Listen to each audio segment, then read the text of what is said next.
Hello, Renee Flamond here. You guys, I respect everyone's sensitivities going through things with their parents, and I don't want to misstep or say something the wrong way. And that's why I hesitate to discuss the topic. But there are parental narcissists, of course. We've talked about it a tiny bit, but I have always had an interest in the topic. And I came across, like I said, it's just because it's such a sensitive topic, the parents. Do you know what I mean? It's parents. So I respect anyone's sensitivities going through something with their parents. And it's such a tenuous topic. But anyway, I found this, you guys. This outline is so old, I wrote it on paper. I used to do paper when I first started this channel. I always do hard copy, pen to paper, always. I usually do that anyway. But I have a system down electronically now. But this was way in the beginning. And I sat on it because, again, it's such a sensitive topic. But I thought, yep, I still feel all the same exact ways. The parents, oh my God. So let's get into it, okay? I wrote down, and I'm going to read exactly as I wrote this. Of course, they want you dependent on them. Of course, they want you dependent on them. Of course, they do. They can't, as much as they may want to raise you to be independent in the world, and you may be a very productive, independent citizen of the world, these narcissistic parents want you dependent on them. Now that could mean that they create their own trauma bond, don't they? Because they could be very good one minute and very bad the next. So that makes the child, even well into adulthood, constantly be seeking to make sure they get that good. Because oftentimes with a narcissistic parent, it can be as much good as it is bad. Do you know what I mean? They both can be extremes. So you're chasing, and you're chasing anyway because it's your parent. It's a baby's instinct to want to be accepted and loved by their parent. So you're chasing, okay? So they want you dependent on them to be always searching for that. So keep that in mind as we are going through a few points of interest that I wrote down. Your achievements very oftentimes will be the narcissistic parent. You know what I mean? Like, she'll be full of praise or the opposite of full of praise, depending on what you do. The very thing she praises, or he, I'm thinking mother because The Sopranos, Nancy Marchand, I was watching that the other day. So my mind is on mother. But I feel like, they could be full of praise, but the very thing that they could find, oh, would you stop just for a minute? It's so noisy with that piano, or I don't know. But they can use both because, again, they want you dependent on them, and that keeps you coming back. They're not going to love everything. They're going to find some criticism. Keeps you coming back. Pardon me. Keeps you coming back, right? So they want to control everything. I don't know if you identify with that. They want to control everything. Am I right? That is absolutely the truth about a narcissistic parent. And you can see it in their behavior woven all throughout their life. They manipulate, even between siblings, against each other. It's triangulation among the siblings. Create little corners, kind of retreat. They watch you guys work it out. I don't know why they do that. I don't know why. But I find that to be interesting. Maybe divide and conquer, maybe so they don't want all the kids to one day gang up against her or him. So they might tell one child also, you're my favorite. They might tell another child, you're my favorite. They might talk bad about one child to the other child. That's a lot of dysfunction that a parent can do that. And there are plenty of parents that do that. And it is a narcissistic move. Think about it. At some point, if everyone is crushed just a little and just a little messy, they're in control, they feel. It's very dysfunctional. because they created the mess, so they feel like they're in control. The narcissist parent will profess to give you unconditional love, as every parent professes to their child. But in fact, I believe a narcissistic parent's love is very conditional. I think it's actually the opposite. I think it's very conditional. I've seen families where the kid that does the most gets the most love. That to me is conditional. That's conditional love. That's conditional. I've seen families where the kid that does the most gets the least love. That's manipulation. I'll take what you're giving me just because you're giving it to me, but I still can't show you that much because you're already there, so why would I waste that on you? Or maybe they feel they want to keep you coming for even more. They see how much you do for them. You might be the child of a narcissistic parent knocking yourself out. That parent sees how much you do for them, then they're going to think, well, she's already doing that. And if I don't give her much praise, she'll probably just keep working even harder and give me more of herself. And then I will know that I'm loved. I don't know. I don't know what's going through their mind. Well, I have a few guesses, and we all do, right? But that's a big part of having a narcissistic parent. Often the talk with a narcissistic parent, is all about themselves. All about themselves. And not just in the narcissistic, look me in the mirror, I like talking about myself way. They want to keep the topic on them. On them. So they're going to invent an ongoing little thing that can come up every time they are with their children, so that they can keep talking about. So the subject, the eyes are on them.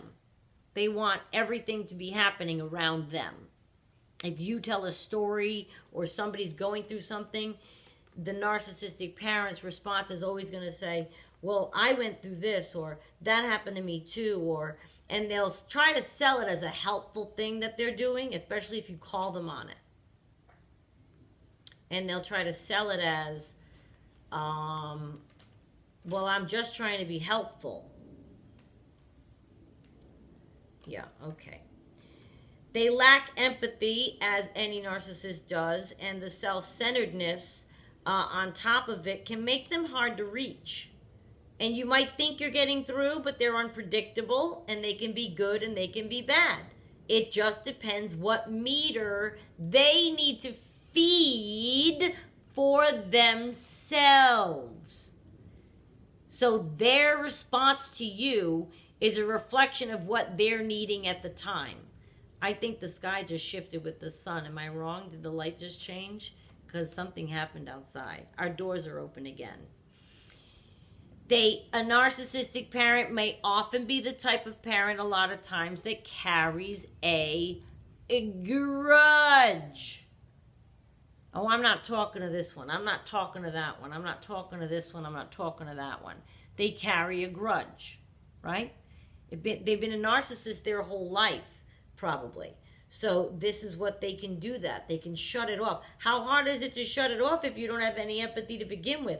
I'm serious. How hard must it be? It must be like nothing for these people to, be bad to someone that they're professing to love.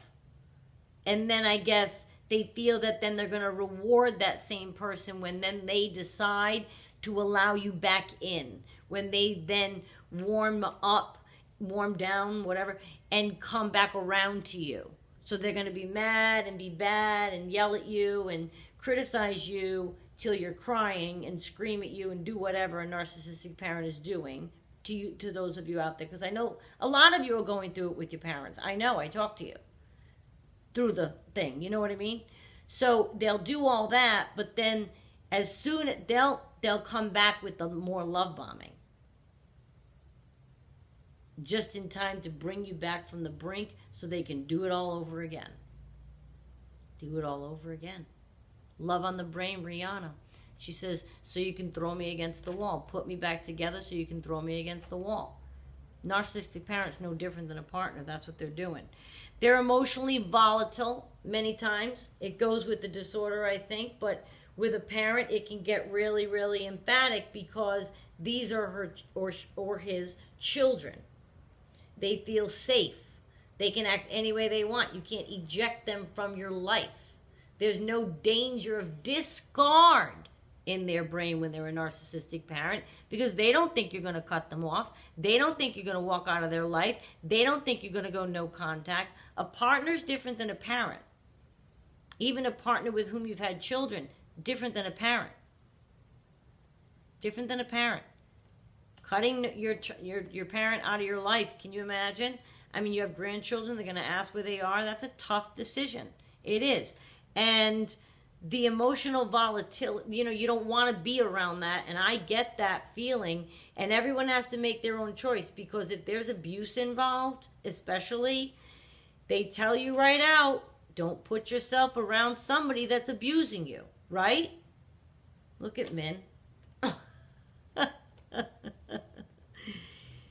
They never, this is the last one on this little section, they never want to let you go out into this world fully unattached to them. You'll find the narcissistic parent has a hard time if you want to move away, right? So if you're from, like I use that as an example because I'm from Rhode Island, and when you leave Rhode Island, it's a big deal. It's a big deal, okay? You generally, it's just not done as often as it might be with a country, a town like Atlanta, Georgia. But Rhode Island people stay. We love our state. It's a wonderful state.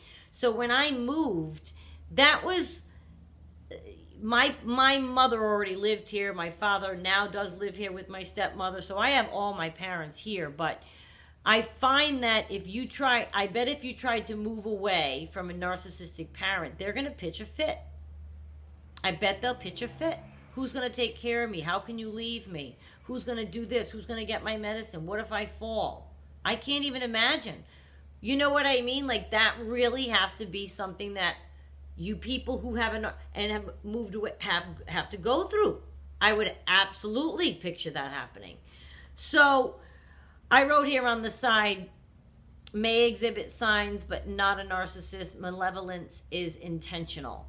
Meaning, I don't want everyone going around now and saying, my parent does that, they're a narcissist. I can't diagnose anybody. I've told you many times, I'm not a doctor. But they might have a malevolence to them. They might just be not nice. They might just be pushing your buttons. There's a lot involved with a narcissistic parent to, I'm sure, diagnose them that way. And I've read a lot of the things. They have qualifications for these things. Criteria they meet, certain amount of characteristic to their personality that they meet. So you can look that up.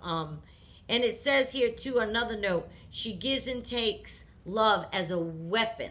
That's kind of what we were talking about with the good and the bad. She definitely gives and takes love as a weapon. She uses it to keep you knocking yourself out. They use that to keep making you to knock yourself out. They play with you to exert control. That's withholding love as a weapon, is playing with you to exert control. And that's peppered throughout their entire life. They create painful emotional situations. They see how you react, the bigness of it or the littleness of it, and then they're going to know how far they can push the next time. And maybe they'll go a little further. Then they're getting the attention from their children.